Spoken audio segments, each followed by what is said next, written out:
Vamos a pasar al siguiente punto, que son las otras formas de censura. Se encuentra con nosotros, va a hacer uso de la palabra, Eduardo Bertoni, director ejecutivo de la Fundación para el Debido Proceso Legal y director del Centro de Estudios en Libertad de Expresión y Acceso a la Información de la Facultad de Derecho de la Universidad de Palermo, Buenos Aires, Argentina. Y también nos acompaña don Podestad, director de consultoría y editor del Centro para la Asistencia Internacional de Medios. Tiene la palabra. Muchas gracias, señora presidenta. Honorables representantes de los Estados miembros de la Organización de Estados Americanos, señora presidenta de la Comisión de Asuntos Jurídicos y Políticos, señora presidenta de la Comisión Interamericana de Derechos Humanos, señora relatora para la libertad de expresión de la Comisión Interamericana de Derechos Humanos, estimados y estimadas colegas, es para mí un honor hablar en este foro por mandato de una resolución de la Asamblea General de la OEA. Es importante la celebración de este foro y, como decía, es un honor poder participar en él.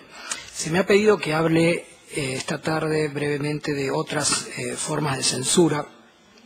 y voy a encuadrar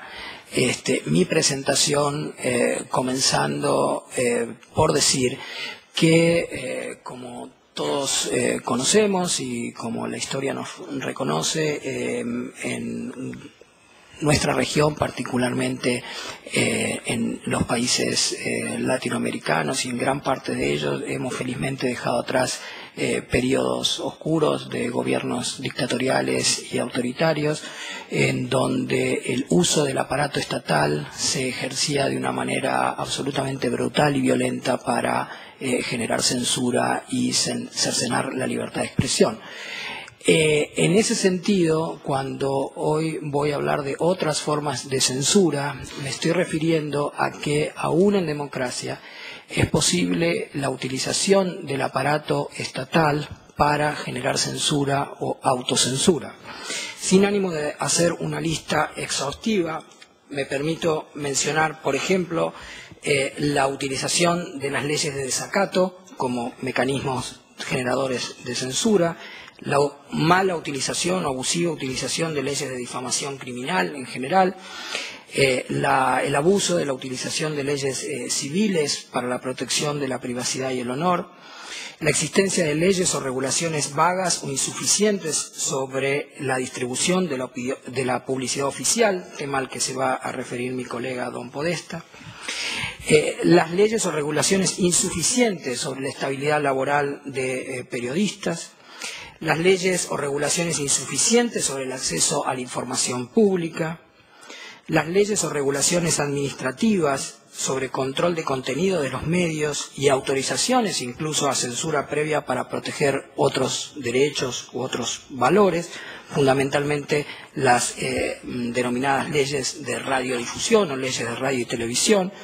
o las leyes o regulaciones que limitan o restringen las manifestaciones pacíficas en la vía pública. Obviamente no voy a hacer referencia a todos estos temas, he seleccionado para exponer mi opinión sobre estos dos últimos puntos. Comienzo entonces por la cuestión vinculada en cómo las leyes que regulan el control de los contenidos de los medios de comunicación y cómo las leyes que inclusive autorizan censura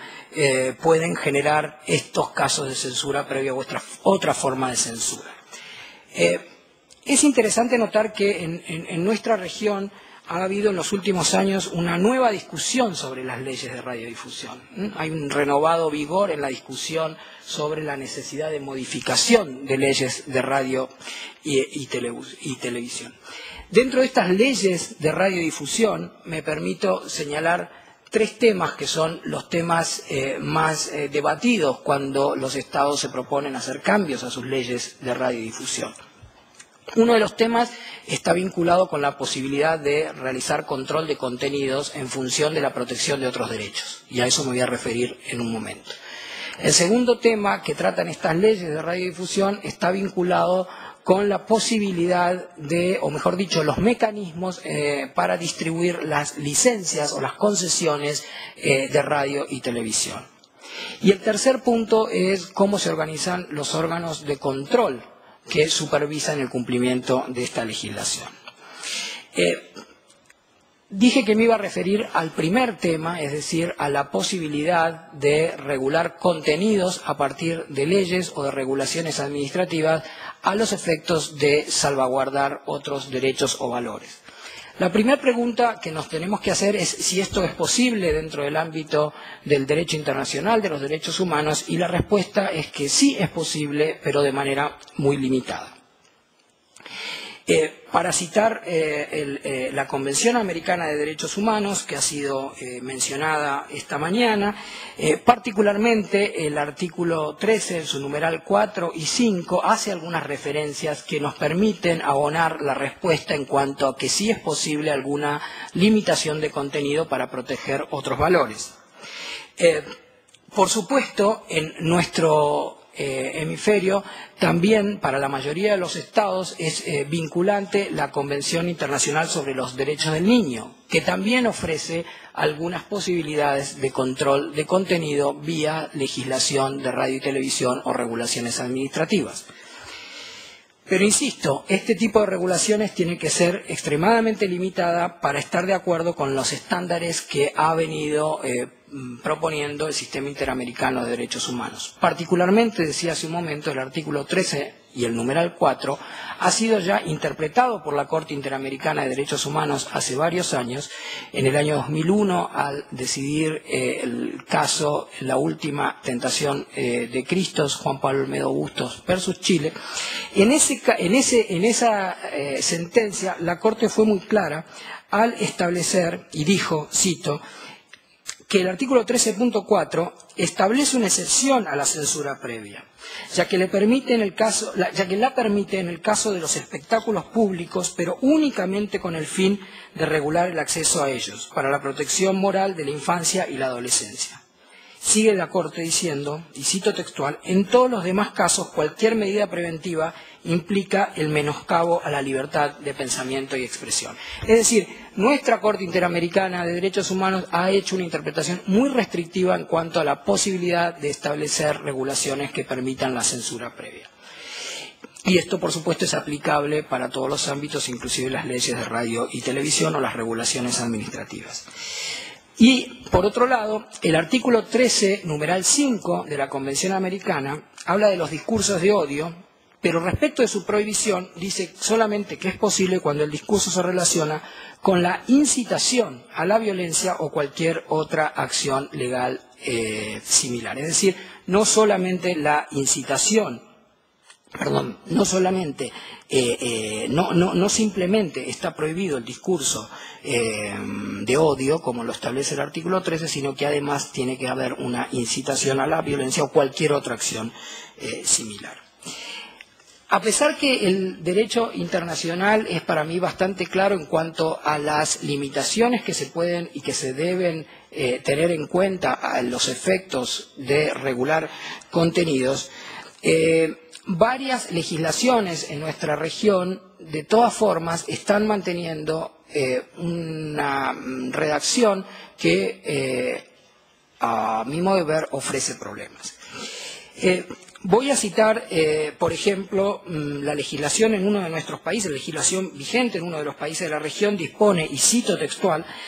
salvo lo dispuesto en la Constitución y la ley, es libre la expresión y difusión de los contenidos de la programación y de la publicidad en el servicio de la televisión, los cuales no serán objeto de censura ni control previo. Sin embargo, dice esta misma ley, los mismos podrán ser clasificados y regulados por parte de la Comisión Nacional de Televisión con miras a promover su calidad, garantizar el cumplimiento de los fines y principios que rigen el servicio público de televisión, protegen a la familia, a los grupos vulnerables de la población, en especial los niños y jóvenes, para garantizar su desarrollo armónico e integral y fomentar la producción nacional. Otro país de nuestro hemisferio dispone una limitación a la emisión de ciertos contenidos en lo que considera el horario familiar, que va desde las 6 de la mañana hasta las 10 de la noche. Específicamente, la norma determina que la programación que se emite en ese horario debe evitar contenidos violentos, obscenos y, dice la norma, o de otra índole, que puedan afectar los valores inherentes a la familia, los niños y adolescentes. La ley determina además que el incumplimiento de esta norma constituye una infracción grave. Y finalmente, otro ejemplo que traigo a cuenta es una ley de radiodifusión que dispone que el contenido de las emisiones de radiodifusión propenderá, entre otros objetivos definidos, y que, agrego, a mi juicio están definidos vagamente, a contribuir al fortalecimiento de la fe y la esperanza en los destinos de la nación. Esta ley también dispone que los servicios de radiodifusión deberán colaborar con el enriquecimiento cultural de la población y el contenido de las emisiones deberán propender, entre otras cosas, al respeto por las instituciones de la República y la preservación de la moral cristiana. Esta norma prohíbe la emisión cuyo contenido atente contra la salud o la estabilidad psíquica de los destinatarios del mensaje. Lo que quiero notar no es un desacuerdo con estas redacciones, sino que simplemente este tipo de redacción ofrecen criterios de interpretación muy amplios. Y de allí es que cuando hacía la referencia a la importancia que tiene en la discusión de las nuevas leyes de radio y televisión el establecimiento de órganos de control que son los que interpretan esta normativa, la importancia está dirigida a que estos órganos de control deberían ser órganos que están fuera de cualquier tipo de injerencia del gobierno. Es decir, creo que en nuestra región es necesario hacer una discusión seria y una modernización de las leyes de radio y televisión. Es necesario que cuando se interprete la necesidad de limitaciones al contenido se lo haga limitadamente y excepcionalmente, pero también es necesario que estas leyes establezcan órganos de control en donde quienes van a controlar el cumplimiento de esta ley estén fuera de la posibilidad de ser sometidos a presiones por parte del gobierno que en ese momento se encuentra legítimamente en el poder. Esto es que estas leyes de radio y televisión no puedan ser utilizadas como mecanismos de censura. Paso entonces al segundo punto al que me quería referir esta tarde, y está vinculado a la regulación de las manifestaciones públicas como ejercicio de la libertad de expresión y la libertad de reunión. Comienzo con una cita. Los sectores más empobrecidos de nuestro hemisferio confrontan políticas y acciones discriminatorias. Su acceso a la información sobre la planificación y ejecución de medidas que afectan sus vidas diarias es incipiente y, en general, los canales tradicionales de participación para hacer públicas sus denuncias se ven muchas veces cercenados. Ante este escenario, en muchos países del hemisferio, la protesta y la movilización social han constituido como herramienta de petición a la autoridad pública y también como canal de denuncias públicas sobre abusos o violaciones a los derechos humanos. Esta es una cita que corresponde a la Comisión Interamericana de Derechos Humanos, que al aprobar el informe anual de la Relatoría Especial para la Libertad de Expresión del año 2002 hizo suyo este pensamiento. En ese sentido, podemos afirmar que el intercambio de ideas y reivindicaciones sociales como forma de expresión supone el ejercicio de derechos conexos, tales como el derecho de los ciudadanos a reunirse y manifestar y el derecho al libre flujo de opiniones e información. La pregunta, nuevamente, es dónde podemos anclar, dónde podemos encontrar base en el derecho internacional a estos derechos. Bueno, por supuesto, el derecho de libertad de expresión ya lo hemos referido, pero en el ámbito internacional, el Pacto Internacional de Derechos Civiles y Políticos encuentra protección a la libertad de expresión y al derecho de reunión en los artículos 19 y 21. La Convención Europea para la Protección de los Derechos Humanos y Libertades Fundamentales en los artículos 10 y 11. La Carta Africana de Derechos Humanos y de los Pueblos en los artículos 9 y 11. Y, por supuesto, la Convención Americana de Derechos Humanos en los artículos 13 y 15. La pregunta entonces ahora, o mejor dicho, luego de afirmar que ambos derechos son fundamentales para la democracia, la pregunta es si los transforma este carácter fundamental en derechos absolutos. Y la respuesta es que nuevamente se pueden establecer limitaciones a ambos derechos. Sin embargo, estas limitaciones, si se quiere seguir con lo establecido por el derecho internacional y particularmente por la Convención Americana de Derechos Humanos, decía, estas limitaciones tienen que estar expresamente fijadas por la ley y ser necesarias para asegurar el respeto de los derechos de los demás o la protección de la seguridad nacional, el orden público o la salud o la moral pública. Esto es prácticamente leer las limitaciones que nos trae el artículo 13 de la Convención Americana de Derechos Humanos. Lamentablemente, hasta el momento, no hay ninguna decisión de la Corte Interamericana de Derechos Humanos que haya tocado este tema, es decir, cómo se puede regular la situación de manifestaciones en la vía pública de manera tal que no se esté afectando la libertad de expresión. Buscando en otros antecedentes de derecho internacional, de acuerdo con la Corte Europea de Derechos Humanos, la expresión de opiniones constituye uno de los objetivos del derecho de reunión pacífica y en este sentido el derecho a manifestarse está protegido tanto por el derecho a la libertad de expresión como por el derecho a la libertad de reunión.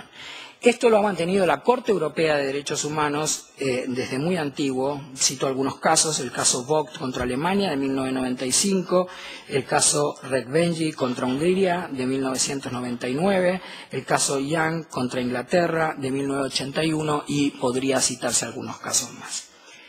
En otro hemisferio, en el hemisferio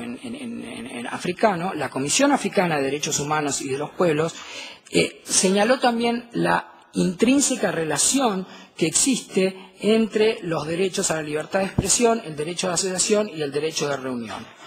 Y lo interesante es establecer o mencionar que la Comisión Africana ha establecido que implícitamente se viola el derecho a la libertad de expresión cuando se ha violado el derecho de asociación y el derecho de reunión. Esto lo estableció en una decisión la Comisión Africana de Derechos Humanos y de los Pueblos del año 1998 en el caso International PEN contra Nigeria. Decía que la Corte Interamericana no ha expresado, no se ha manifestado en ningún caso individual, concreto, en donde se haya puesto en tela de juicio la violación a la libertad de expresión por haber impedido una manifestación o por haberse limitado una manifestación en la vía pública, pero a efectos de ilustrar lo que puede ser el entendimiento en nuestra región, sí debemos mencionar que la Comisión Interamericana ha manifestado, y cito, que los gobiernos no pueden sencillamente invocar una de las restricciones legítimas de la libertad de expresión, como el mantenimiento del orden público, como medio para suprimir un derecho garantizado por la Convención o para desnaturalizarlo o privarlo de contenido real. Si esto ocurre, la restricción aplicada de esa manera no es legítima. Esto la Comisión Interamericana lo ha manifestado en un informe muy antiguo, un informe expresado en el año 1994, cuando la Comisión expuso la incompatibilidad de las leyes de desacato con la Convención Americana de Derechos Humanos. En la interpretación que se hizo de la cuestión de orden público, la Comisión terminó definiendo de la manera que lo acabo de leer. También es cierto que tenemos que tomar en cuenta la jurisprudencia de algunos tribunales constitucionales o Supremas Cortes de la región. Por ejemplo, la Corte Constitucional de Colombia, en una sentencia de 1992, estableció que no se puede considerar el derecho de reunión y manifestación como sinónimo de desorden público para restringirlo per se.